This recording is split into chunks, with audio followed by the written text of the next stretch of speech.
지금부터 2019년도 국가직 국어한국사 해설을 시작하도록 하겠습니다. 자, 1번 청동기 시대의 유적과 유물에 관한 설명으로 옳은 것은 이렇게 되어 있습니다. 청동기 시대를 대표하는 유적 유물은 바로 고인돌이죠. 그래서 정답은 3번 강화 부근리에서는 탁자식 고인돌이 발견이 되었다. 탁자식 북방식이죠.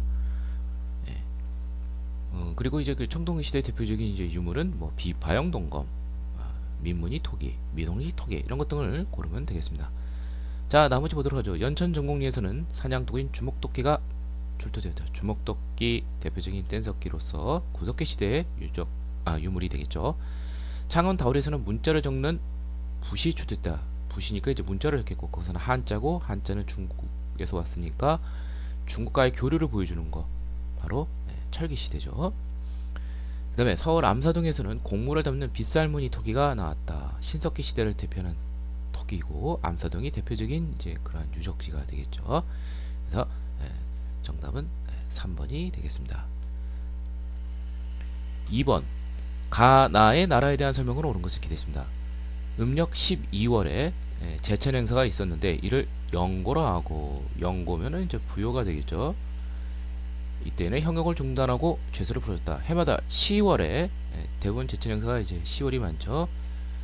제사를 지내 밤낮으로 술 마시며 노래 부르니 이를 무천이라 한다. 이것은 바로 동해가 되겠죠. 부여와 동해에 대해서 물어보는 것입니다. 자, 보도록 하죠. 1. 가 오부가 있었으며 계루부 고씨가 나오는 곳이죠. 왕위를 차지했다. 이것은 바로 고구려에 대한 설명입니다. 고구려나 부여나 똑같이 이제 오부이지만 이제 뭐 마우 저구가와 구간까지 합해서 오부가 되면 부여고 계루부 손오부 뭐 이런 거에 나오면은 고구려가 되겠죠. 자, 그 다음에 정치적 지배자도 신지 읍차 등이 있었다. 심지 읍차 부례 이런 건 바로 사만의 군장이 되겠죠. 그리고 사만은 이제 제사장으로서 천군이 있었고 이 천군이 주관하는 지역이 바로 소도란 곳인데 죄를 지은 사람이 이곳에 들어오면 잡아가지 못했다. 그래서 재정 분리의 모습을 보여주는 것도 역시 사만이 되겠죠. 대부분 재정일치지만 그래서 2, 3번은 사만에 대한 것이고 다 틀렸으니까 정답은 이제 4번이 되겠는데요.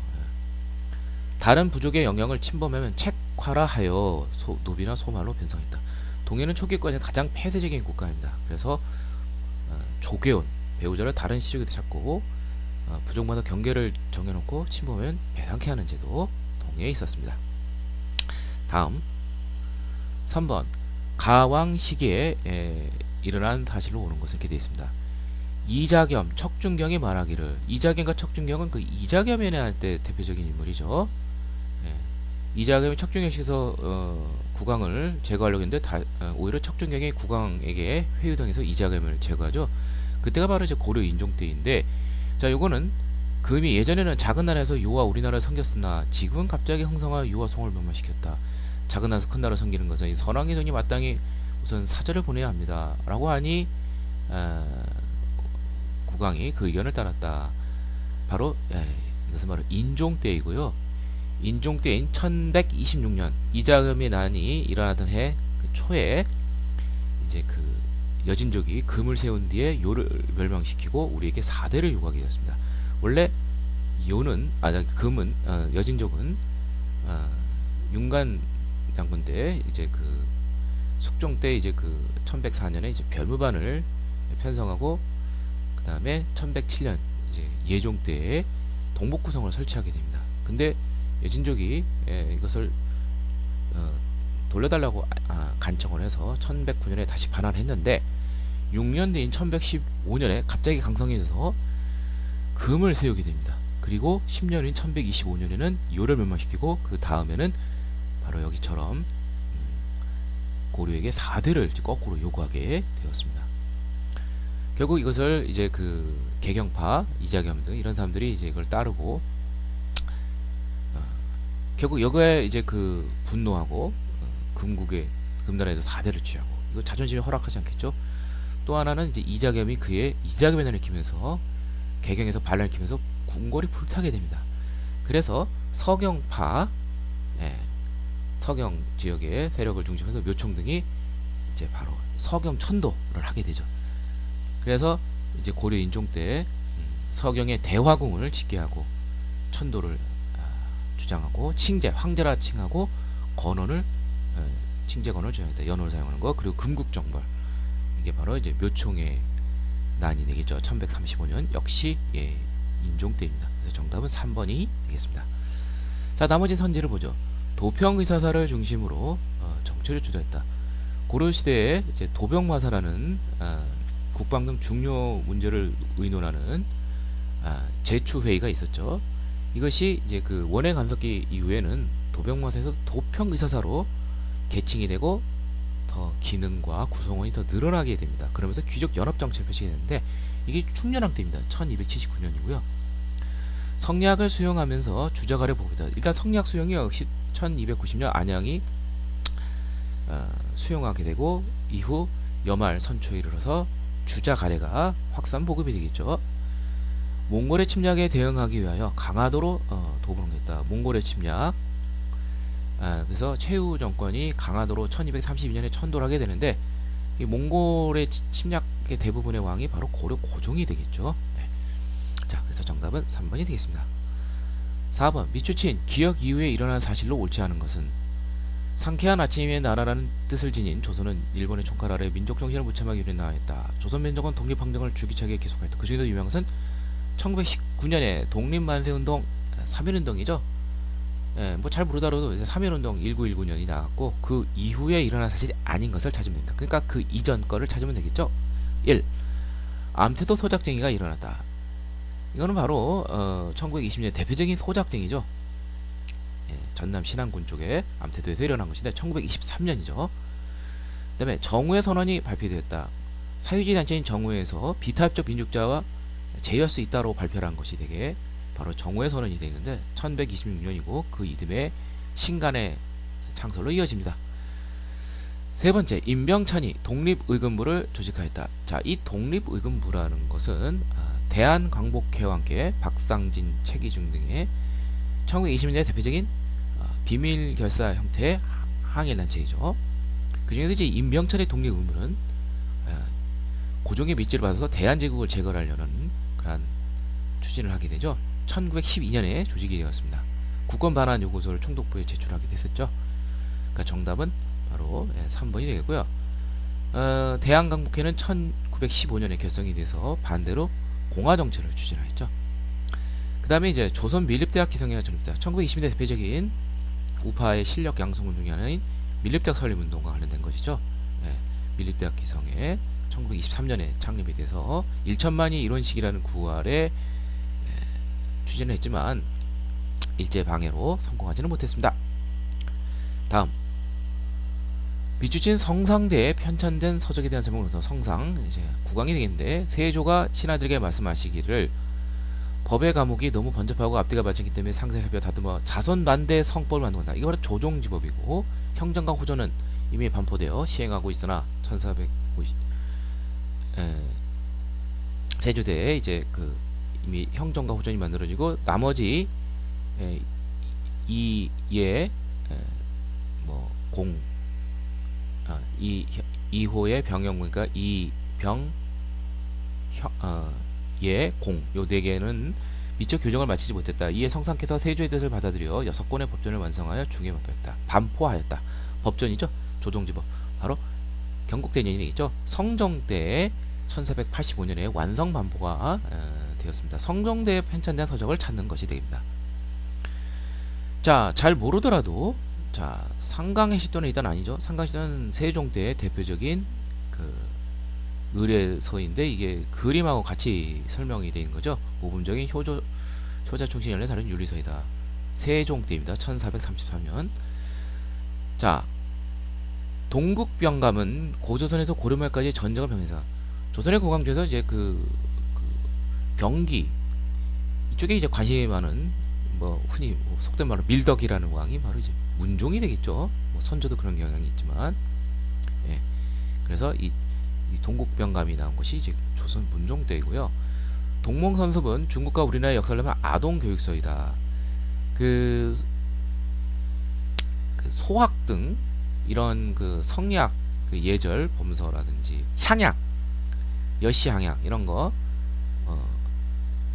이런 것을 이제 송나라 때 이런 것을 이제 언해한 대표적인 인물이 바로 이제 그 중종 때 김왕국이라는 사람이 있습니다. 이 김왕국이 나머지 사람들과 함께 이제 그 아동 교육소로서 동몽선습이라는 것을 이제 조선 중종 때 이제 편찬하게 됐죠. 뭐 잘 모르더라도 성종 때는 대부분 많은 문헌들이 완성이 됩니다. 보통 세종이나 세조 때 시작을 해서 거의 다 성종 때, 성종의 의미가 완성한다는 뜻이죠. 그래서 이 국조 올해의 국가의 여러 행사에 필요한 의회, 이것이 바로 조선 성종 때 이제 완성이 됩니다. 1478년에. 그래서 정답은 4번이 되겠습니다. 자, 잘 모르더라도 이 중종 때 성리학적 그러한 그 의례서라든지 향약과 관련된 것이 많이 나오고요. 뭐 주세붕해, 뭐 백운동, 서원도 그렇지만 그렇게 생각을 하시면 되겠고요. 그다음에 이제 그 전쟁, 병기 이런 거 관련해서는 이제 문종과 관련된 것이 좀 많다. 이렇게 이해하시면 되겠습니다. 다음 6번 가 토지지대에 대한 설명으로 오는 것을 기대했습니다. 비로소 직관과 상관, 뭐 직관은 뭐 간단히 말하자면 현직이라고 보시면 되고 상관은 이제 전직이 되겠는데 꼭 그런 것만은 아니지만 그렇게 이해하시면 풀면 좋을 거예요. 각 품에 뭐뭐를 지정하였는데 관품에 높고 낮은 것은 논하지 않고 다만 인품만 가지고 그 등급을 결정하였다. 고려사, 고려시대 토지제도죠. 하면은 이제 전시가 제도가 생각나겠고, 자, 전시가 제도 정리하면 경종 때 976년 처음 시작한 시정 전시가에서는 인품과 관품을 둘 다 병용하는데, 이 관품에서는 높고 낮은 것은 논하지 않았다. 18품인데 그것은 아니고 광종 때 그 사색 공복을 제정했는데 이것만 기준하는 거예요. 너무 이제 뭉탱그려서 하는 것이죠. 그리고 계열을 문무 잡업으로 나누어 지급 결수를 결정하였다. 그래서 정답은 1번이 되겠습니다. 시정 전시가에서는 관품과 인품을 가지고 있지만 관품은 별로 그렇게 중요하지 않고 인품이 좀 중요했다는 거. 그리고 그 다음에 이제 개정 전시가 있습니다. 목종 때 998년. 이때는 인품을 제외시킵니다. 객관적인 기준에 관품만, 이때는 이제 18품 전시가가 되는 것이죠. 문제는 그때는 아직도 여전히 직관 상관을 다 지급을 하였다. 토지가 부족하자 1076년 문종 때 한 번 또 이제 바꾸게 되죠. 경정 전시가 때는 산관을 배제하고 직관, 그리고 이제 예전부터 이제 그 무반이 좀 차별 대우를 많이 받았었어요. 그런데 그 요하의 항쟁, 거란족과의 항쟁 속에서 이제 그 무신들의 그런 중요성을 깨달아서인지 무반에 대한 대우가 대폭 현저하게 좋아지게 됩니다. 그게 바로 경정전시가 때의 대표적인 내용입니다. 그래서 정답은 2번이 되겠습니다. 산관이 지급 대상에서 제외됐다. 전직. 그리고 무반의 차변 대우가 개선하였다. 그러니까 이것이 바로 이제 그 이제 경정 전시가고, 지금 이게 물어보는 것은 시정 전시가라고 그랬죠. 그래서 정답은 1번이 되겠습니다. 그 다음에 전인간로와 혐인감면을 대상으로 경기지방에 하나에 지급하였다. 경기지방에 하나에 지급했다 그러면 과잔품이 되겠고, 공양왕때죠. 1391년. 그리고 조선 초로 이어지죠. 전현직 다 주게 되었습니다. 그 다음에 고려의 건국과정에서 충성도와 공로에 따라 차등입니다. 이게 바로 태조 때 940년에 역분전이라는 거죠. 농공행상에 대한 것이고요. 제대로 된 토지제도는 아직 아니었죠. 전시가가 나온 것은 바로 이 자료에 나오는 시정전시가가 시작이 됐고, 다시 말하지만 직관상관 전현식 다 주고 관품과 인품을 둘 다 병용하는데 관품은 사색 공복을 기준으로 했고 인품이 좀 추가되었다. 이렇게 이해하시면 되겠습니다. 다음 7번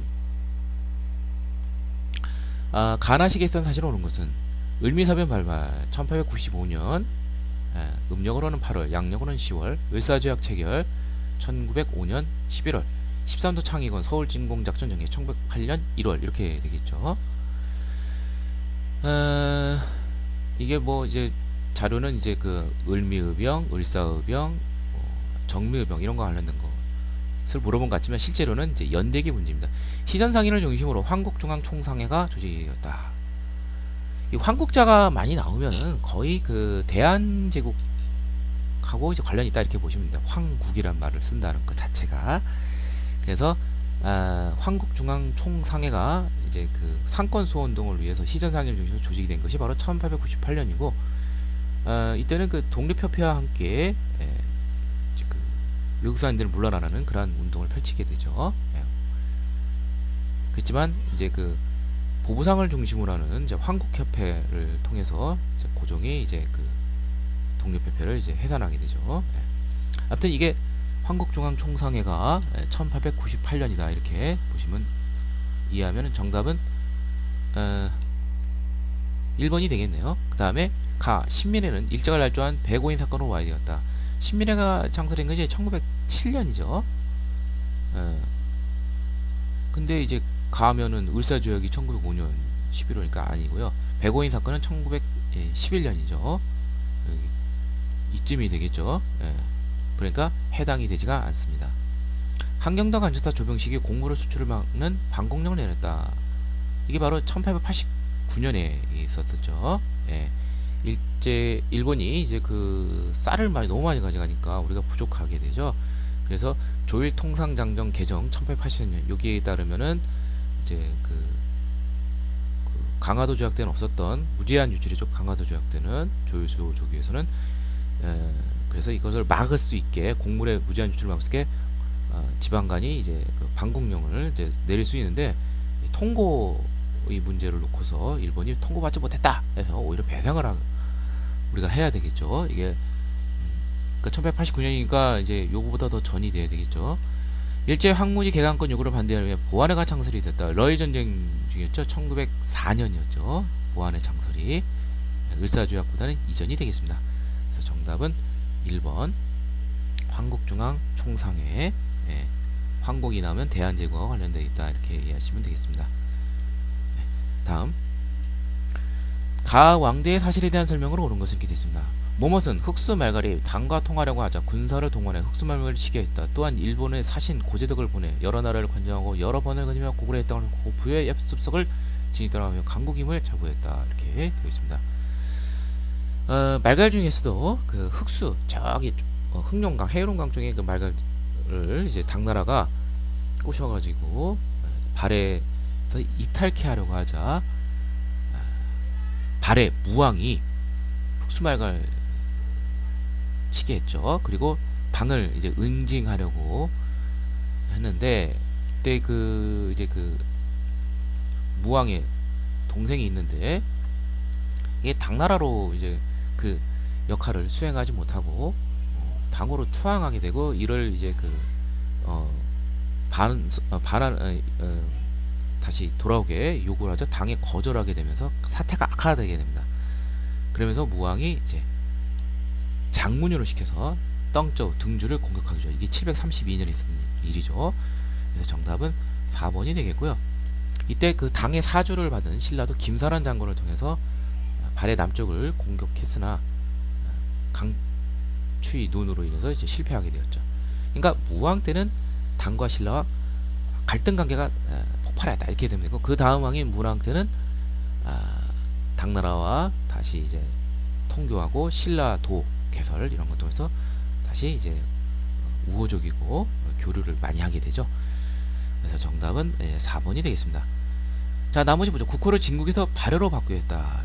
대조영이 이제 고왕이 이제 처음 세웠을 때는 진국이었는데 713년에 이제 당으로부터 발해 군왕이라는 봉작을 받게 됩니다. 이후로 이제 우리가 이제 발해라는 말이 쓰게 되는데 그 참 우리 입장에서는 좀 약간 좀 기분이 좀 안 좋은 일이긴 하죠. 당이 준 그 군왕의 그런 명칭 발해 군왕 이것이 이제 발해 물론 나중에 이제 군왕에서 이제 국왕으로 이제 격상이 되긴 하고 또 발해가 이제 칭제 권한을 하게 되지만 일단 그 이 발해라는 명칭이 나온 것이 바로 이제 당과 관련 있다는 거 이게 대조영 때가 틀렸고요. 신라는 급찬 숭정을 발해의 사신으로 보냈다. 그러니까 이거는 이제 발해 사신을 했다는 거는 신라 발해가 교류를 했다는 소리죠. 예. 뭐 정확하게 어느 왕인지는 뭐 잘 몰라도 이 문제는 풀 수는 있습니다. 제가 이제 알기에는 이제 발해 희왕과 정왕 이게 812년에 그 교체 시기가 있는데 당시 신라 헌덕왕 때 이 사신을 급찬을 이제 보냈습니다. 뭐 몰라도 뭐 큰 지장은 없고요. 대흥, 보력 이런 독자적인 연호를 사는 것은 문왕이 되겠고요. 발해 무왕은 인안이라는 연호를 사용했고 대조영, 고왕은 천통 이런 것 등을 잘 알아두시면 되겠습니다. 자, 다음 9번 다음 전투를 이끄는 한국인 부대의 설명을 오는 것은 아군은 사도하자, 쌍성보, 대정자령, 동경성 이런 거 나오면은 지청천 장군이 이끄는 한국 독립군이고요. 한국 독립군, 한국 독립당 이 당군 체제 이런 것이 이제 1930년대 초반에 만주에서 있었던 항일 단체들 대표적인 단체들의 그러한 모습인데요. 북만주 쪽에서 바로 지청천이 이끄는 한국 독립군은 제만 한국 독립당 산하의 부대로서 시읒자들하는 전투가 많아요. 쌍성보, 사도하자, 그다음에 대전자령, 동경성 요 4개 정도 알아두시면 되겠고요.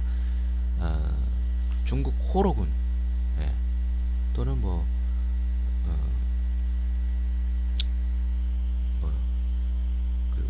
보통 호로군이라고 하는데 정식 면책은 더 길긴 해요. 하여튼 뭐 그런 한중 연합 작전을 하게 되고요. 요거랑 이제 같이 많이 나오는 것이 이제 그 남만주 쪽에서는 1930대 초에 양세봉 장군이 이끄는 조선혁명군 있죠. 요거는 마찬가지로 조선혁명당하고 이제 관련돼 있죠. 조선혁명당, 조선혁명군. 그러니까 당군의 그런 같은 명칭이 나오게 된다는 거. 자, 그래서 정답은 이제 3번이 되겠고요. 한국 독립당의 산하 부대로 이게 그 김구와 임시정부와 관련된 한국 독립당과는 다른 이제 제만 한국 독립당이 되고요. 동경선 전투, 대전자령 이렇게 생각하시면 되겠습니다. 반대로 이제 그 양세봉 장군 이끄는 조선혁명군은 흥경성 전투, 요게 좀 많이 나고요. 자, 그 다음에 양세봉이 총사령관이 되었다. 이건 조선혁명군 미사협정이 체결되기 시작까지 활약했다. 미사협정이 1925년인데 이건 1930년대 초반에 있었던 일이죠. 조선민족전선연맹이 중국 국민당의 지원을 받아서 것은 1938년 10월에 의열단을 이끌던 민혁당 또 창설한 김원봉의 조선의용대가 되겠죠. 1938년 10월 중국 관내에서 결성이 된 것이고요. 이 한국 독립군이나 조선혁명군은 만주 쪽에서 각각 북만주, 남만주 쪽에 있었던 그러한 전투 부대들입니다. 자, 다음 10번 밑줄친 기억에서 리을과 관련된 임난 이후 경제에 대한 설명을 옳지 않은 것은 임난 이후 경제니까 조선 후기 경제라는 것을 우리가 알 수 있고요. 조선 후기에는 뭐 무슨 뭐 광작의 유행, 뭐 상품 작물 재배, 뭐 구황 작물 재배 이런 것들이 유행했다. 뭐 잘 이렇게 알아두시면 되겠습니다. 자, 하나씩 보도록 하죠. 기억 서울 안팎과 번화한 큰 도시에 뭐 이런 것들을 이제 파, 마늘, 배추, 오바에 따리 더 얻은 거. 이 상품 작물이죠. 곡물이 아닌. 자, 서울 신해 통곡을 반포하여 유기전의 금난 정권을 폐지하였다. 서울의 도성의 상이 바로 시전상인데 1790년 정조 때 유기전을 제외한 금난 정권을 폐지죠. 유기전의 금난 정권을 폐지한 것이 아니라. 그래서 정답은 바로 나오네요. 1번. 그 다음에 담배는 인삼과 더불어 대표적인 상업작물로 이득이 많이 나오는 것이죠. 맞고요. 그 다음에 디귿 고구마, 감저보, 감저신보. 이 조심할 게 감자하고 감저가 달라요. 감저하면은 고구마고 감자는 감자고. 재배법을 기술하였다. 그 다음에 리을 고랑에 일항이 아닌 움푹 들어간 고랑에 거름줄을 두텁게 펴고 구멍 빨린 방에 조를 담고서 파종한다. 이게 바로 견종법이죠. 밭농사에서는 고랑에 파종하는 견종법, 논농사에는 이양법, 모내기법. 이것이 조선 후기의 대표적인 밭농사와 논농사의 그런 농법이었습니다. 생산력 증대를 이루었죠.